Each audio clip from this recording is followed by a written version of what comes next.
the reason na gusto ko makausap ang mga taga-DOTR dahil nga itong sunod-sunod na reklamo na tanggap natin mula sa mga estudyante, kaya nga nagpadala tayo ng ating reporter sa MRT a few days ago para mag-observe at of course kausapin ng mga estudyante na roon at na-observe nga natin na yung reklamo ng estudyante ay tama. Meron nga binibigyan ng 50% discount ngayon ng MRT para sa mga pasaherong estudyante sa MRT at sa LRT.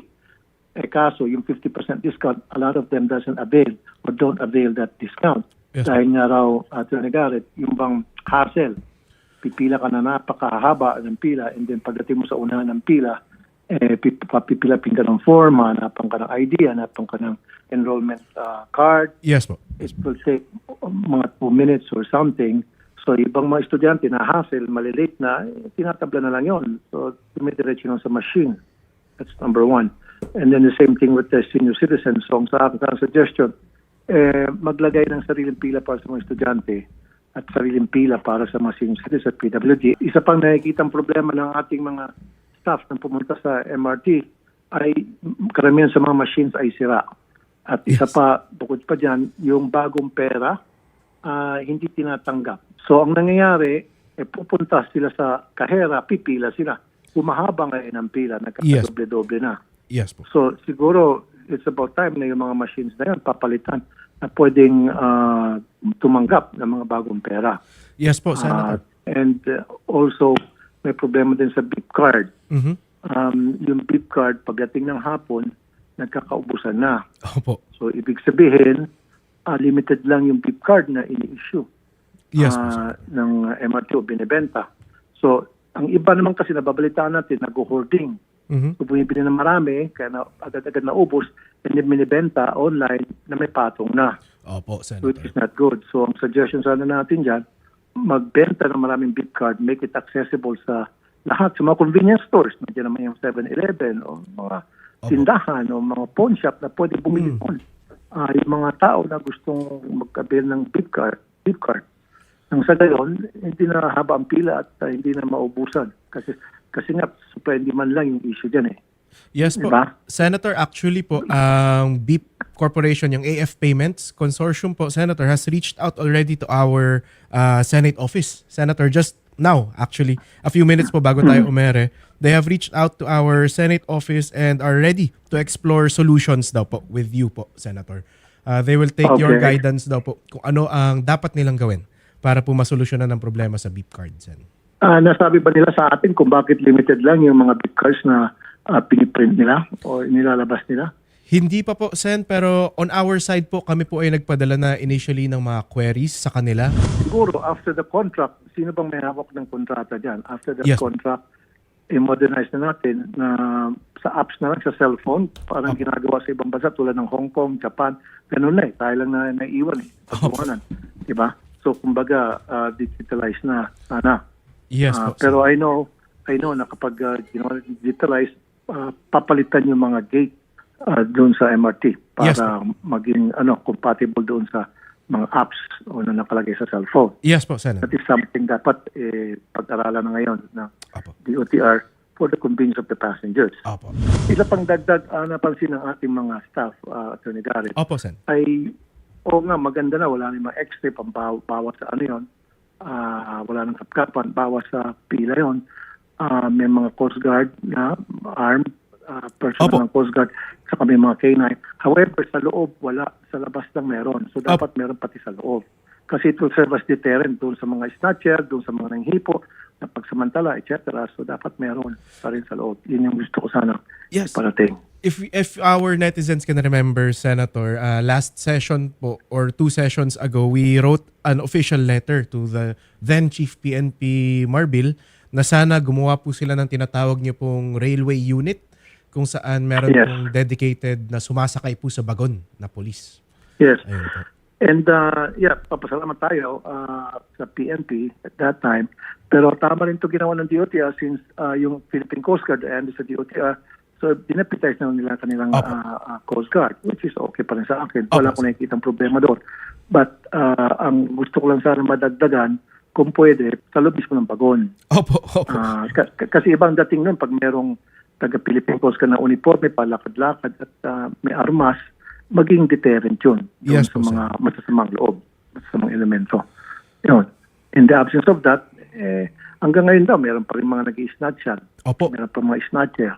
Diba? Meron dyan yung mga dasiksikan, Opo. naniniko, ng abuso, etc. So if there's a presence, Philippine Coast Guard, maiwasan mga yon, Opo. mga banggit ko. At siguro, Diba? Sen, bilang panghuli po, Sen, ni-recommend nyo rin no, yung posting ng mga wanted sa railways. Yung mga nahuli nilang snatcher, nahuli po nilang mga nagnanakaw, nangihipo, ganyan sa rails. Maganda po yung suggestion nyo, Yeah. i-post ang muka. Yan, isa pa ngayon. Hindi ko alam kung nagagawa na nila yon. Matagal natin yung sinadjustion na ilagay yung mga muka ng mga taong nahuli, na aresto at na kasuhan. Diba? Para mag-ingat sa mga taong ito. Yung gallery ng mga Opo. suspect, Mga wanted gallery po, parang ganun po, Senator. wanted gallery. Opo. So, siguro pag-aralin ng DOTR yung legal implications niya. Opo. Kung pwede ba sila maglagay ng ganon. Pwede naman siguro kung talagang natuloy at nakasuhan. No? Di ba? And then every now and then, pwede siguro mag-announce sa MRT na mag-ingat sa Mandurukos. Secretary Baines, magandang hapon sa iyo, Secretary.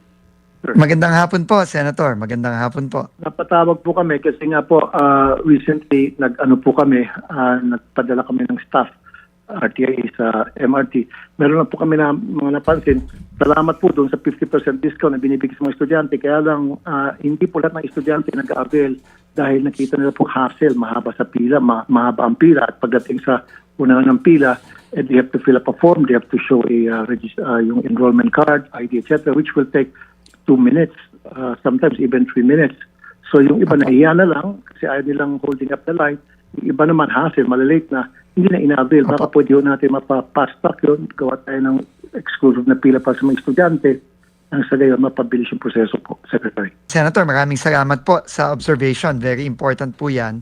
Kaya po kahapon po, nung nakita nga po namin sa programa ninyo, yung hinihiling ng mga estudyante natin, nagbukas na po tayo, Senator, sa MRT3 at saka sa LRT2 ng exclusive lane for students. So may special lane na po. Starting today, nagkaroon na po ng special lane para sa mga estudyante para medyo hindi na sila masyadong mahassle. Gagawin na rin po natin yon sa LRT1, Senator. Okay. Pati rin po siguro sa senior citizen, imbis na mag-fill up sila ng form, ipakita lang po siguro senior citizen card, baka that should be enough para makalarga na sila at hindi na maabala. Ganun din po sa PWB. Opo, Senator, kinakausap ko na ho din ngayon ang ating Commission on Audit kasi rini-require po nila na maglagay lang po ng pangalan yung ating mga nabibigyan ng mga discount.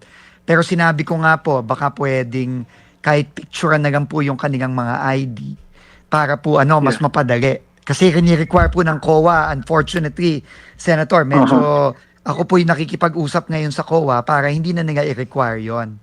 Baka pwede ng tablayan. Siguro, kasi kami din po, may office, makipagtulungan po sa inyo, Secretary. Para salamat po, Senator. If you could help us also bakit? with the Commission on Audit. Alam niyo naman kasi baka makasuhan pa yung mga tao natin dun sa MRT at LRT dahil dito sa requirement ng COA. Pero I think it would be a great help, Senator, kung matulungan nyo din po kami. Ako bahala, lalo pagdating po sa budget Naku, hearing, thank you budget so much. declaration. Thank you so much, Kami Senator. nang bahala dyan sa COA. Yung pong big card, palagi po nagkakaubusan. Yes. Pagdating pa namang 1 o'clock, 2 o'clock, ubus na agad. Mukhang kulang po tayo sa supply ng beep card, Secretary. Opo, sinabihan ko na rin po ang Ayala para po damihan yung supply kasi napapansin nga po natin na malaking problema yung supply ng beep cards natin. So, sinabihan ko na rin po yung Ayala na magdagdag ng supply. Pero at the same time, tingin ko po ang pinakamaganda dyan, Senator, is i-open na natin sa iba ding mga provider para magkaroon na rin ng competition kasi pagka exclusive kasi, alam mo naman, pag exclusive, baka minsan hindi ho masyadong pinapaganda yung serbisyo. Kaya mas maganda ho kung may competition. Super. Tama po. Tapos siguro po, make it available sa mga convenience store na madali mabili ng mga tao. Kasi try po yung iba nag-hoard tapos pinibenta online. May tubo pa. Opo. Kaya ho, nagreklamo na rin po ako sa Ayala kasi nga dahil nga sila lang ang nagpo-provide ngayon, baka kulang yung kanilang mga beep card. Kaya pinagsasamantagahan po ng ibang mga kababayan natin na alam mo naman, Senator, minsan gustong pagkakitaan pa, kawawa naman yung mga kababayan natin. Tama. Okay, sige po. So, maganda po yung sinabi niyo na mag-open up pa open pa kayo ng Yes, ng iba pang para service provider. others can participate, para naman may competition. Very good. Okay, and lastly, Of yung course. machine, hindi po tumatanggap yung one entry na machine na pagbibilhan. Hindi po tumatanggap ng bagong pera, polymer. Kaya ang nangyayari, pupunta po sila Naku. doon sa cashier. Magpapapalit. Baka pwede, nagpapalit. Baka yung machine na po yun, palitan natin na nang sa gayon pwedeng tumanggap ng mga bagong pera. Nung polymer. Sige po, ngayon ko lang po narinig yan, Senator. Maganda pong nasabi ninyo. Papacheck ko kagad dun sa machine provider kung pwedeng palitan yung machine para naman makabayad nung mga bagong mga bills yung mga kababayan natin. Kawawa naman sila kung kailangan pa nila magpapalit. Mag-relate sila sa mga pupuntahan nila. And also po, Secretary, sana meron pong isang tao, security guard ba yan or coast guard, na nag-aayos ng pila kasi meron ding reklamo na nagsisingitan kahit na pupunta doon sa linya ko niya para senior citizen, hindi na sinisita. Kahit na hindi senior citizen, nagmamadali. So dapat meron nagmamando ng pila. Siguro mas maganda. Sige po. O Gagawin po nag-aayos ng natin pila. yan, Senator. Gagawin po natin agad. And maraming salamat po, Senator. Itong mga maliliit na mga suggestion nyo, napakaganda po nito at napakalaking bagay po nito para sa mga pasahero natin. Thank you, sir.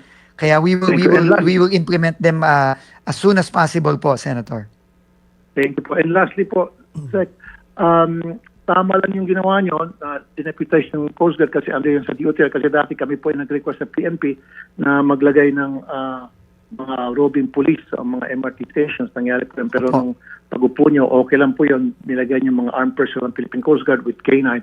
Nabawasan po yung pila dahil hindi na kailangan mag-inspection at dadaan sa x-ray. However, ang isa lang po suggestion ko, sana po maglagay din ng armed Coast Guard personnel sa loob ng bagon mismo kasi ang mga Coast Guard daw nasa labas lang. So wala doon sa loob ng bagon. So mas importante Sige yun. po.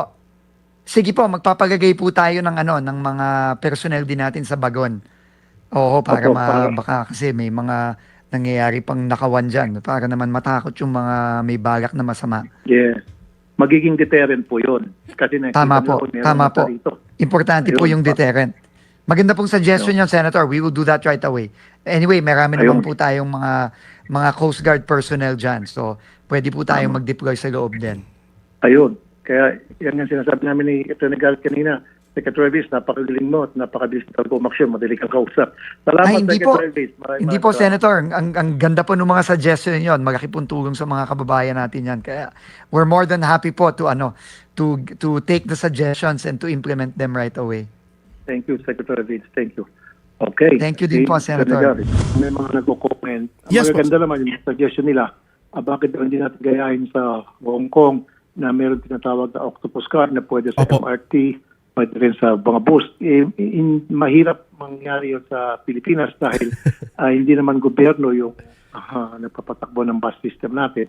Private naman yan. So paano mo yung itudugtong yung government at private, magkakagulo-gulo yan. At sa government, meron tayong tinatawag na commission on audit. Samantal sa private, wala. So, hindi mangyari. Tama ba, Garrett? Tama po, Impossible. Senator. The big difference between the Philippines and the other countries po is that public transport is run by the government. So dito po, hindi siya magli-link up together dahil iba-iba po ang may-ari ng bus, iba po ang may-ari ng tren, iba po ang may-ari ng mga public transport po natin. Correct. Kaya doon, ubra yung octopus card kasi gobyerno nagpapatakbo, isa nagpapatakbo ng public transportation system nila, which is the government. The same thing with the US. And like sa atin, may kanya-kanya. So, malabo. So doon sa mga nagko-comments, maganda yung suggestion niya, maganda yung idea niya, pero hindi mangyari dito sa Pilipinas hanggat hindi ang gobyerno ang nagpapatakbo ng lahat ng transportation system natin. Yun lang kasi ang daming mga nag-comment. Tama po, Thank you, Thank you rin po, Senator. Magandang araw.